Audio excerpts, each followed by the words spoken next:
Baik, terima kasih. Pemirsa masih bersama kami dan Mensaku dalam segmentasi berikut ini. Kiai Haji Usmanu Syafi'i akan melanjutkan kriteria pemimpin yang telah ditunjukkan, dicontohkan oleh uswatun hasanah kita Rasulullah SAW. Sidik, fatonah, amanah, dan tabligh. Silakan, Kiai.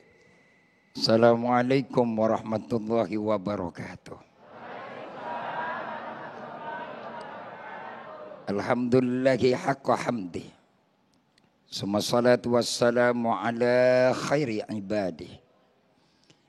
Sayyidina wa habibina wa syafi'ina wa qurrati a'yunina Muhammad.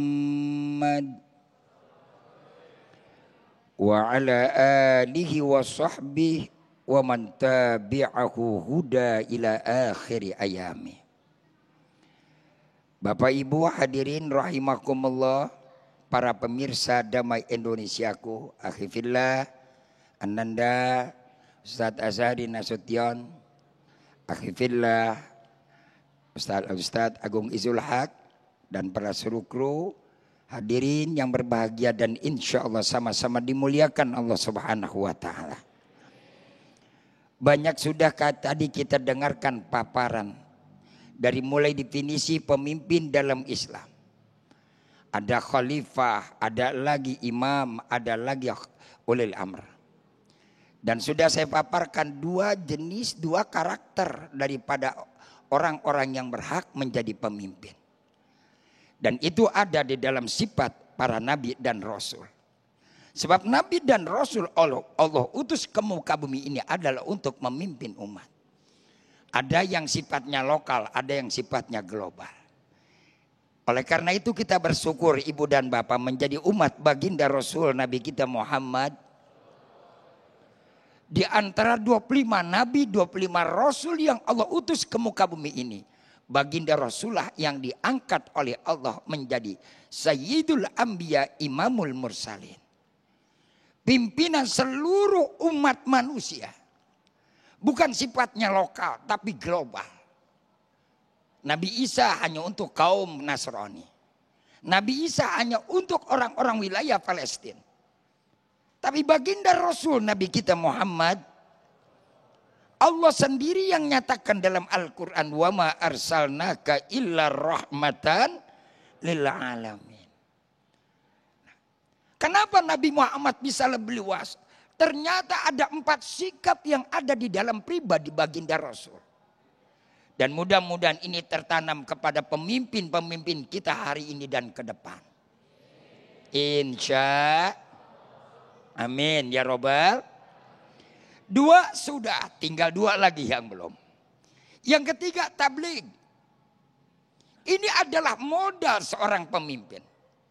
Rasul memang tidak pernah sekolah. Nabiul Ummi, Nabi enggak pernah yang namanya enggak kenal dunia pendidikan. Tidak tahu yang namanya pendidikan formal. Tapi Nabi pandai berkomunikasi. Berkomunikasi kan bukan dengan sekadar omongan, sikap, tutur kata, bahasa. Gerak tubuh jadi komunikasi. Sebab pemimpin yang baik, pemimpin yang mampu bisa berkomunikasi kepada orang yang dipimpin. Bapak menjadi pemimpin yang baik di rumah tangga. Kalau bapak pandai berkomunikasi kepada ibu dan anak bapak. Tidak harus bapak menggunakan perwakilan. Tidak harus bapak menggunakan juru bicara. Tidak harus bapak menggunakan buzzer. Bapak. Lah kalau bapak menggunakan itu perwakilan berarti bapak nggak mampu berkomunikasi. Bu, lebih enak diajak ngomong sama suami apa sama tetangga suami? Halo? Lebih enak diajak ngobrol sama suami atau sama teman suami? Walaupun pahit suami sampaikan kepada ibu seorang pemimpin. Tapi suami yang berkata dari mulutnya. Walaupun sakit dalam hati, panas di telinga. Suami yang berkata, api yang kau hujankan akan jadi air lautan yang menyejukkan. Halo?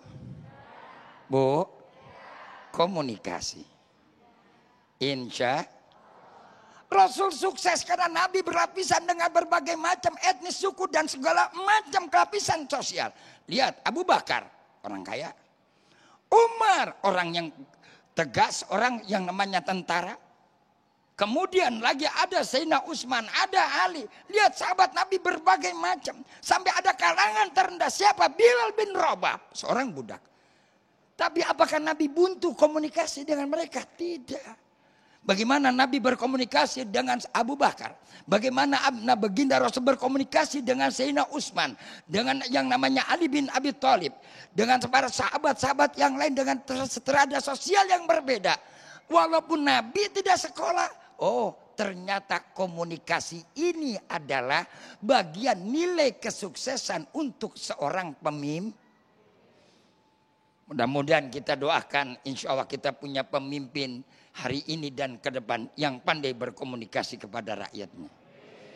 Insya bukan yang ego, tapi komunikasi juga ada batasnya. Tidak semuanya harus dibuka, tidak semuanya harus diablakin, tidak semuanya harus disampaikan. Ini kan kadang-kadang kita dari era ke era, alhamdulillah sudah pengalaman kita punya pemimpin. Alhamdulillah. Dari mulai Orde Lama, Orde Baru, Orde Reformasi. Alhamdulillah kita sudah pengalaman. Maka itu ibu-ibu dan bapak-bapak, awas ke depan. Saya sampaikan. Kadang-kadang kita terjebak. Sekarang orang udah ribut masa kepemimpinan. Santai, jangan terjebak komunikasi palsu. Jangan terjebak dengan komunikasi yang manis yang pada akhirnya akan menyakitkan perasaan. Jangan terjebak dengan tutur kata yang indah yang pada akhirnya adalah akan membunuh dalam kehidupan. Salah kita memilih pemimpin. Karena melihat hanya bisa berkomunikasi, menyenangkan sesaat, akan membunuh kehidupan kita sepanjang dia memimpin kepada kita. Halo? Halo? Betul apa betul? Yang keempat, fatonah, pemimpin ini harus cerdas. Ini yang dianjurkan dan ini ada dalam pribadi baginda Rasul Kanjeng Nabi kita Muhammad. Bahkan Nabi enggak sekolah, kok bisa cerdas? Hei, orang cerdas itu bukan dari sekolahan. Berapa banyak orang sekolahan juga TLOL, mandek. Jadi cerdas apa? Cerdas itu given, pemberian Allah. Pemberian Allah. Enggak harus sarjana, enggak tahu yang harus insinyur, enggak harus S1, S2, S3, STLR. Yang cerdas, yang punya wawasan. Ibu-ibu, bapak-bapak, langsung saya berbicara deh. Banyak orang yang enggak sekolah, tapi mereka punya perusahaan. Banyak enggak? Banyak enggak? Banyak orang yang sekolah, ternyata mereka cuma jadi kuli. Ya Pak ya? Ya Pak ya? Dari mana dia dapat kecerdasan? Dari Allah. Maka perlu seorang pemimpin yang fatonah, yang cerdas, yang punya wawas. Bicaranya bukan hari ini, buat ke depan. Alhamdulillah. Alhamdulillah. Ibu sama bapak pemimpinnya, kan benar? Wawasan seorang pemimpin bukan mikirin makan buat hari ini, nanti buat keturunannya. Nanti buat generasinya. Nanti buat anaknya. Hari ini kita makan tempe, iya asal anak kita makan daging. Betul-betul? Iya Pak iya. Kita berpikir hari ini kita tinggal dalam gubuk derita. Asal kita nanti anak kita ke depan dia hidup dalam rumah mewah. Amin ya robbal.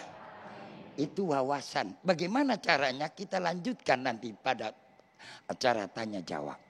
Terima kasih Kiai dan insya Allah kita akan lanjutkan lagi untuk menjawab pertanyaan-pertanyaan Anda. Dan insya Allah akan menambah pemahaman kita bagaimanakah sesungguhnya pemimpin yang baik menurut pandangan Islam. Selepas pesan-pesan berikut ini, damai Indonesiaku.